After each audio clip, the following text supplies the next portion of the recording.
Bonjour, nous sommes le 18 mai 2021, Journée internationale des musées.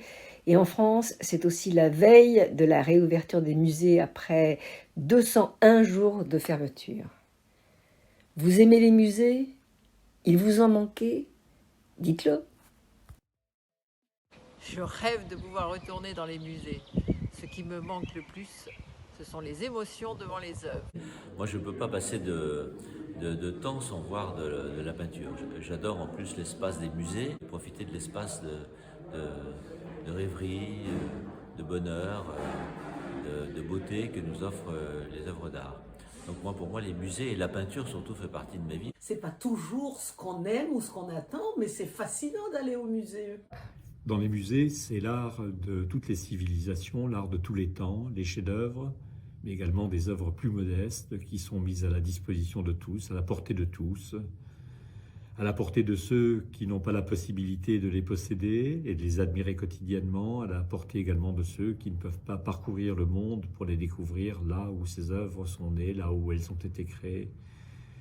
Les musées sont donc des lieux formidables de partage de la culture et de démocratisation de la culture, cette démocratisation qui est l'un des grands objectifs de toutes les politiques culturelles.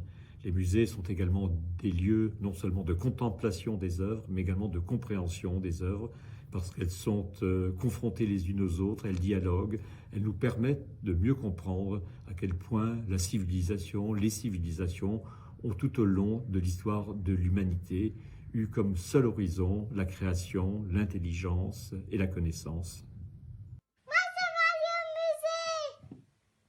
Je voudrais vous lire un court extrait de l'introduction du Musée Une Histoire mondiale de Christophe Pomian. L'étrangeté du musée tient à son caractère paradoxal, à la fois inutile et indispensable. Inutile car il ne satisfait aucun besoin vital, ne produit rien dont on ne puisse se passer. Indispensable car une société moderne ne se conçoit pas sans musée. L'en priver, c'est lui signifier son arrêt de mort et susciter par conséquent une résistance, voire une révolte.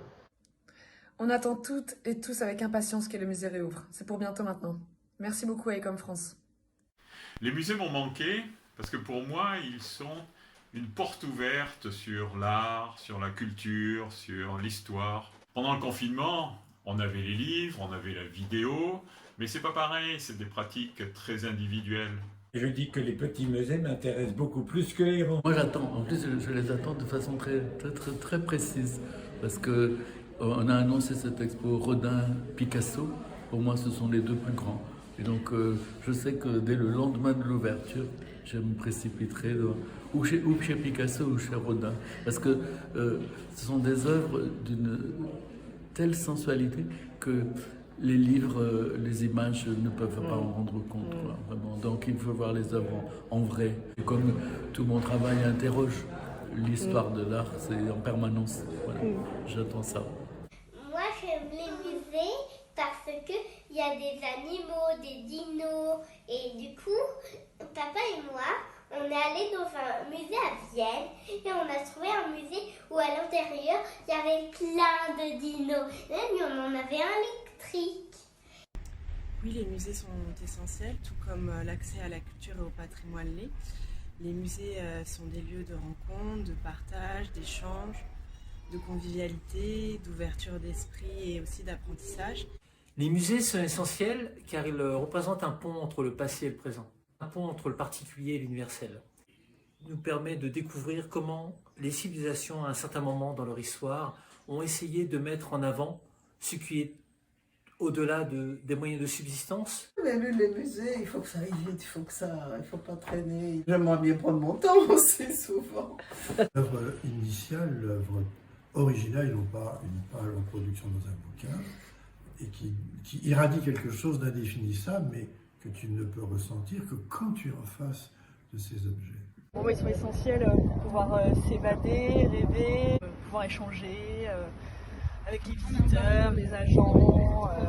Les musées fermés, eh bien c'est triste parce que ce sont justement des lieux d'ouverture pour moi, ouverture notamment sur d'autres cultures. Ce sont des lieux où j'ai toujours aimé apprendre, que je trouve rassurants, un peu comme le sont les bibliothèques également.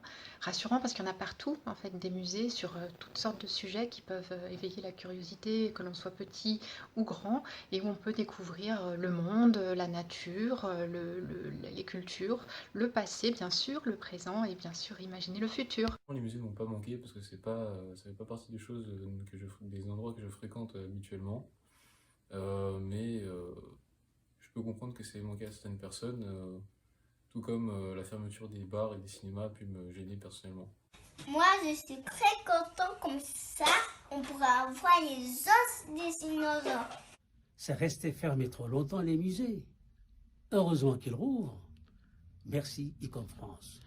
Le musée est le lieu qui me permet de m'évader vers le beau, vers l'art, me procure des émotions fortes. Il y a quelque chose de vital pour moi dans le fait de pouvoir aller dans un musée. J'étais petite, en Guyane, il n'y avait qu'un musée, mais j'y allais avec l'école, on nous y emmenait. Trop chouette! J'aime bien y aller au musée de la carte à jouer. On y va! Ce fut une expérience assez incroyable de voir comment se comporte le bâtiment, les collections, sans les visiteurs. On a pu mesurer plein de choses dont on n'avait pas la moindre idée avant. J'aime bien dessiner, colorier, peindre. Donc je suis contente que les musées réouvrent. Retourner voir les peintures des autres artistes avec ma famille. Le musée Franconie en Guyane, on apprenait l'histoire de la Guyane. En Martinique, quand on va au musée André et qu'on voit, tu sais, l'esclave qui a été, le seul esclave qui a été survivant de l'éruption de la montagne Pelée, mais c'est les musées qui nous les apprennent, toutes ces histoires. En fait, moi, les musées me manquaient parce que c'est un moment que je partageais avec ma mère et du coup, on peut partager de moments où on voit des œuvres qui nous plaisent. En tout cas, c'est une très grande joie pour tant de personnes qui ont été frustrées, pour de bonnes raisons, bien sûr, les mesures sanitaires indispensables. Mais cette ouverture va enchanter tout le monde. Les musées rendent tangibles, ils rendent tangible pour tout le monde et ça, rien ne peut le remplacer. Enfin, voir des œuvres, avoir le contact avec les artistes par l'intermédiaire de leurs travaux. Pour moi, les musées sont essentiels, car ce sont les seuls liens physiques entre nous et l'histoire, entre nous et la culture. Ce sont aussi des formidables passerelles entre le passé, le présent, le futur. Ce sont aussi des lieux de beauté, mais aussi d'interrogation sur le monde. Ils m'ont manqué, car ce sont des lieux où je me sens bien. Et finalement, ce sont les seuls lieux où je peux m'évader. Moi, je suis très content que les musées réouvrent parce que je veux aller voir les pierres précieuses avec ma grand-mère. La vie sans la culture serait une erreur. On s'est rendu compte qu'on vivait dans une ville très culturelle et que Paris sans c'était pas vraiment Paris. Dans quelques jours, nous allons pouvoir ouvrir notre nouveau lieu de culture scientifique qui s'appelle Explora, qui est juste derrière moi, ici. Hop, voilà, vous voyez l'entrée. Et on est ravis de pouvoir à nouveau accueillir le public et enfin faire notre métier de médiateur des sciences. À Explora, ça va être un lieu incroyable pour en fait faire des sciences, manipuler, expérimenter, construire des objets. Hop, nous voici dans l'atelier d'Explora, l'endroit où les gens vont pouvoir manipuler et expérimenter. Les animateurs sont en train de finaliser les derniers préparatifs pour ouvrir dans quelques jours. On a hâte de vous revoir en présentiel. À l'Institut du monde arabe, nous avons supporté la fermeture avec déception car les musées sont tout à fait sûrs. Nous en avons profité pour engager une révolution. Fusion des expositions et des collections dans un même département, nomination de Nathalie Bondil qui vient de Montréal, création d'une salle des donateurs avec des activités de formation professionnelle, développement des activités d'art-thérapie et en direction des quartiers, et création d'un musée, un nouveau musée de Lima à Singapour. Merci à tous pour vos formidables témoignages. Bonne journée internationale des musées 2021 et belle réouverture à partir de demain.